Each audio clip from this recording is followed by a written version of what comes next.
I now pronounce you man. I know why they shouldn't be married. Come out here with your hands up. That man's dangerous, a maniac. Please get me the Mayberry Gazette, please. The Mayberry Gazette. I'll show him. There never was a crooked politician that could fight the press. Lover, will you please leave me alone?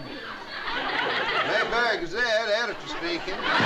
It's been well over 6 decades since the Andy Griffith Show first welcomed us to the little town of Mayberry, North Carolina, a place where front porches, fishing holes, and friendly neighbors made the world feel safe again. And the cast. They've lived lives just as surprising, heartbreaking, and inspiring as any episode ever written. Let's see what happened to the stars who made Mayberry feel like home. Andy Griffith as Sheriff Andy Taylor. Andy was 34 years old when the show premiered in 1960, and he played the calm, wise sheriff of Mayberry for all 8 seasons and 249 episodes. Sheriff Andy Taylor didn't carry a gun. He solved problems with kindness and common sense and made audiences believe a small town could be the best place on earth. The show never ranked lower than 7th in Nielsen ratings and finished its final season at number 1. Before Mayberry, Andy had already impressed Hollywood in A Face in the Crowd in 1957. After the show ended, he starred in Return to Mayberry in 1986, then reinvented himself as defense attorney Ben Matlock in Matlock, which ran 9 seasons. Andy was married 3 times. His first marriage to Barbara Bray Edwards lasted from 1949 to 1972, and they adopted 2 children.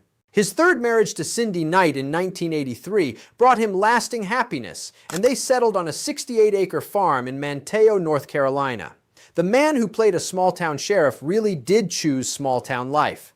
Andy passed away on July 3, 2012 at age 86 from a heart attack, surrounded by family. The man who taught America the value of decency left behind a legacy that only grows stronger with every passing year. Don Knotts as Deputy Barney Fife. Don was 35 years old when he stepped into those oversized shoes in 1960, creating what many consider the greatest comedic character in television history. Barney Fife was nervous, twitchy, and endlessly overconfident. A deputy allowed only 1 bullet, which he kept in his shirt pocket. Don's performance was so brilliant that he won 5 Emmy Awards for Outstanding Supporting Actor in a Comedy Series, a record that stood for decades. Don left as a regular after season 5 to pursue films like The Incredible Mr. Limpet, The Ghost and Mr. Chicken, and The Reluctant Astronaut.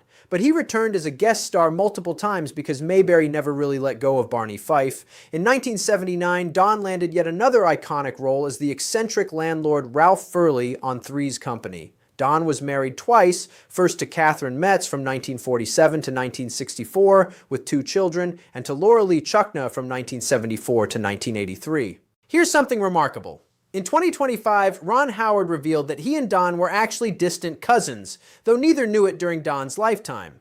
Don passed away on February 24, 2006, at age 81 from lung cancer. The deputy who could never quite get things right, got everything right when it came to making us laugh. Ron Howard as Opie Taylor. Ron was just 6 years old when the show started in 1960, and now he's 71 in 2026. Opie was the heart of Mayberry, Andy's freckle-faced son who learned life's lessons at the fishing hole and on the front porch. Ron appeared in all 249 episodes growing up in front of America. But here's the thing about Ron Howard. While most child stars flame out, Ron became one of the most successful filmmakers in Hollywood history.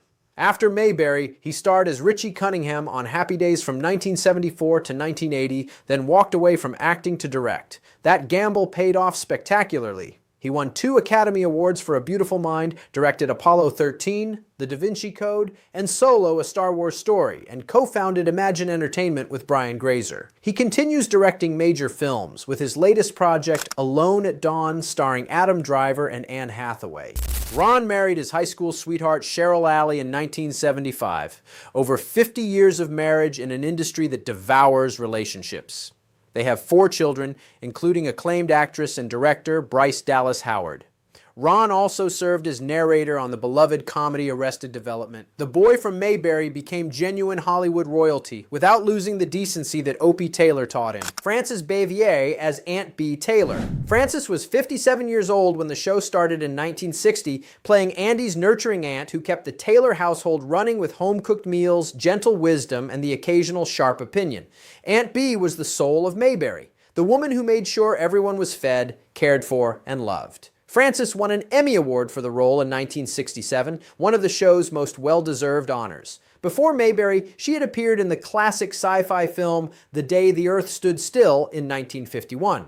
But Frances Bavier's real life was more complicated than Aunt Bee's cozy kitchen suggested. She was known on set for being difficult and sometimes clashing with cast members. After the show ended, Frances retreated from Hollywood entirely and moved to Siler City, North Carolina, just 15 miles from Mount Airy, the real town that inspired Mayberry. She lived alone with her cats, rarely gave interviews, and became reclusive. Frances passed away on December 6, 1989 at age 86 from COPD and heart failure. She left her entire estate to the University of North Carolina. The woman who played the warmest character on television chose a life of solitude, but when the cameras rolled, nobody could match the love she brought to Aunt Bee's kitchen. Howard McNear as Floyd Lawson. Howard was 55 years old when he became Mayberry's beloved, easily flustered barber in 1960. Floyd's barbershop was the town's gossip headquarters, a place where men gathered to share news, swap stories, and get the worst haircut advice in North Carolina. Howard played Floyd with a nervous, meandering energy that made every single scene unpredictable. But Howard's story takes a devastating turn. In 1963, he suffered a debilitating stroke that paralyzed the entire left side of his body. Most people assumed his career was over.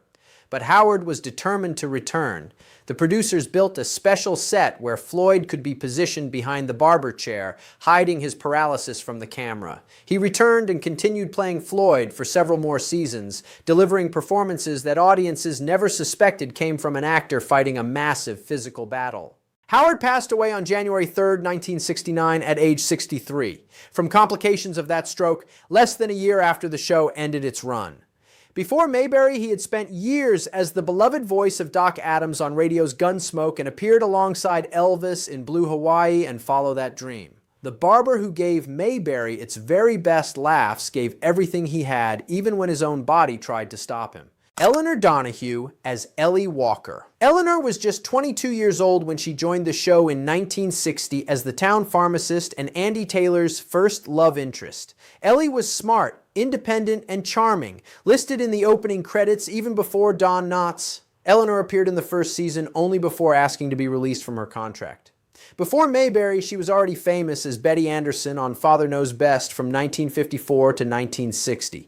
She'd been performing since the age of 16 months, tap dancing as a toddler and working vaudeville stages before she could read. After leaving, she guest starred on Star Trek, played Miriam Welby on The Odd Couple, appeared on Dr. Quinn, Medicine Woman, and racked up over 110 different roles across 6 decades. Elinor married 3 times. Her first marriage was impulsive. She admitted she hoped it would make her a grown-up. Her second husband, producer Harry Ackerman, created shows like Bewitched. After Harry passed in 1991, she married contractor Lou Genevrino in 1992, and they're still together in 2026. Now 88, with 4 sons and happily retired, she told one interviewer, "I'm done, finished, but all told, it was just so magical." Ellie Walker left Mayberry after just 1 season, but Elinor Donahue left a legacy across all of television.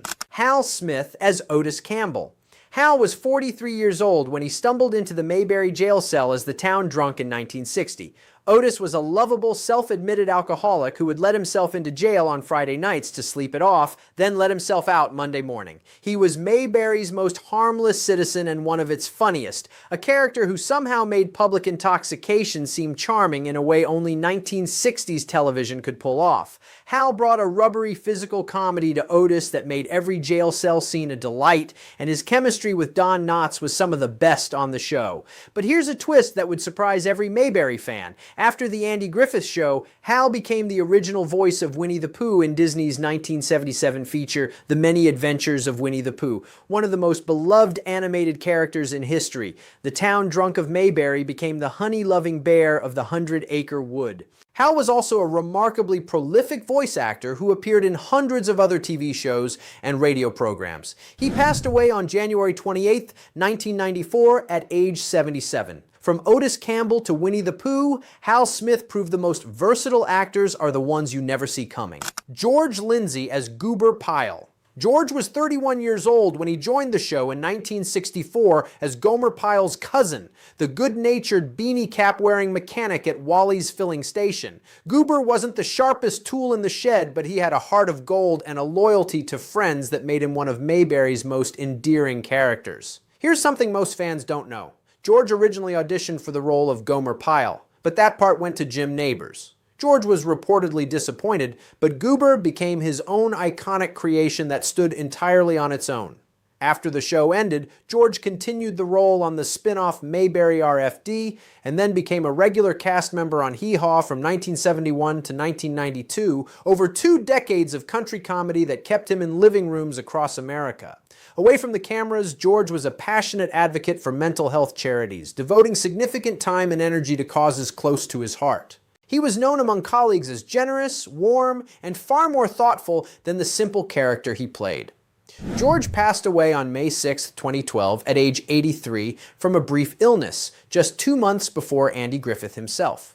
Anita Corsott as Helen Crump. Anita was 26 years old when she joined the show in season 4 as Andy Taylor's schoolteacher, girlfriend, and eventual wife. Helen Crump brought a grounded, intelligent presence to Mayberry. She was the woman who finally captured the sheriff's heart, and their relationship gave the show warmth and romantic depth it hadn't had since Elinor Donahue's departure. Annetta appeared in seasons 4 through 8, becoming a central part of the show's later years. Before Mayberry, Annetta had starred opposite a very young Steve McQueen in the 1958 horror classic The Blob, a far cry from Mayberry's quiet classrooms.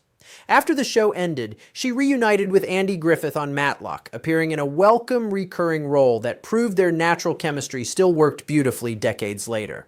Annetta was intensely private about her personal life throughout her career. She never publicly married or discussed relationships, preferring to keep the focus on her work. Off-screen, she was described by castmates as warm, professional, and deeply committed to her craft. Annetta passed away on November 6, 1995, at just 62 years old, from cancer. Andy Griffith was reportedly devastated by her death. Helen Crump may have been Mayberry's school teacher, but Anita Corsott was one of the show's most quietly powerful and deeply underappreciated treasures. Jack Dodson as Howard Sprague. Jack was 28 years old when he joined the show in its later seasons as the mild-mannered, mother-devoted county clerk.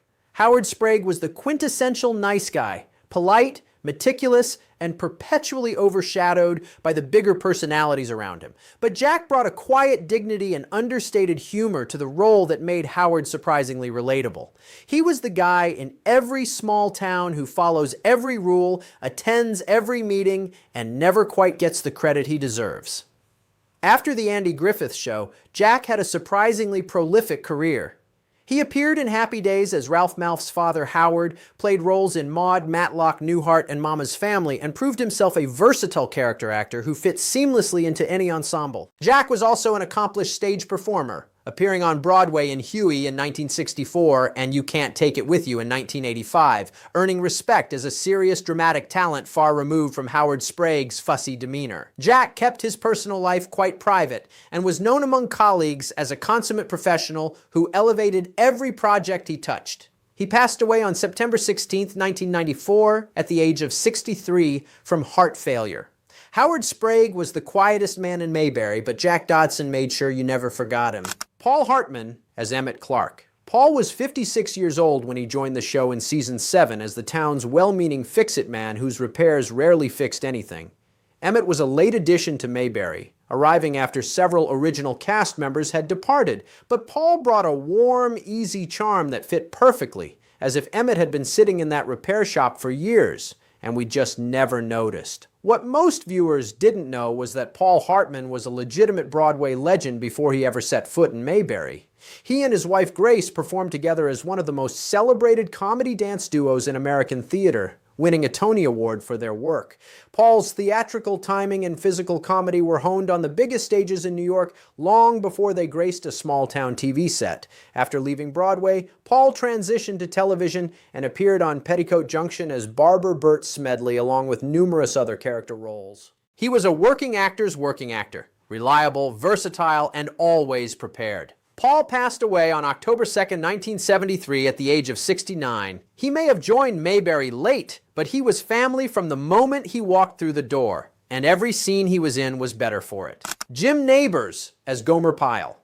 Jim was 30 years old when he first said Shazam and Golly in 1962, joining in season 3 as the sweet, simple gas station attendant whose innocence charmed everyone. Gomer was so popular he got his own spin-off, Gomer Pyle USMC, which ran 5 seasons and became one of television's highest-rated shows. But here's what stunned audiences every single time.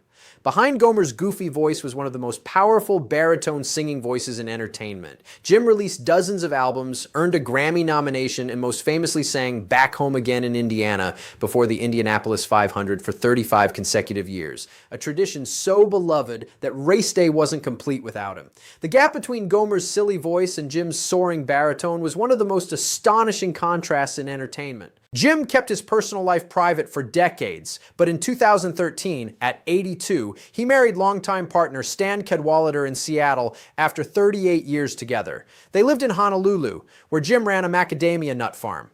Jim passed away on November 30th, 2017, at age 87, from complications following a liver transplant. Gomer Pyle was the simplest man in Mayberry, but Jim Nabors lived one of the richest and most surprising lives of anyone who called that town home. Betty Lynn as Thelma Lou. Betty was 33 years old when she first appeared as Barney Fife's sweet, patient girlfriend in 1961. Thelma Lou was the woman who somehow loved Barney despite all his bluster and bumbling, and that patience made her one of the most endearing characters in the series.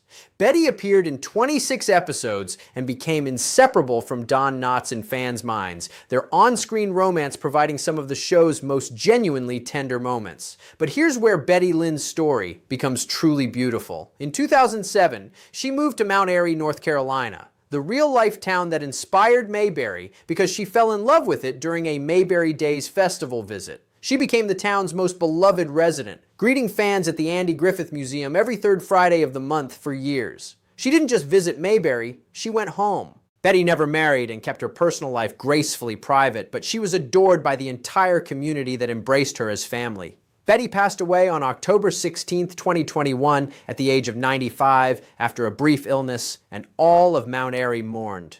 The whole town mourned.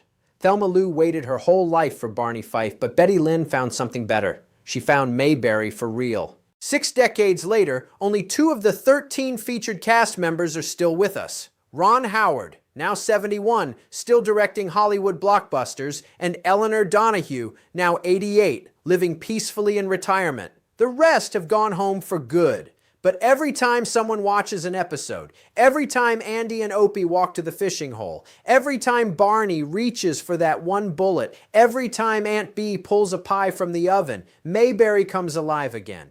And in a world that moves faster than ever, that little town still feels like the place we all wish we could call home.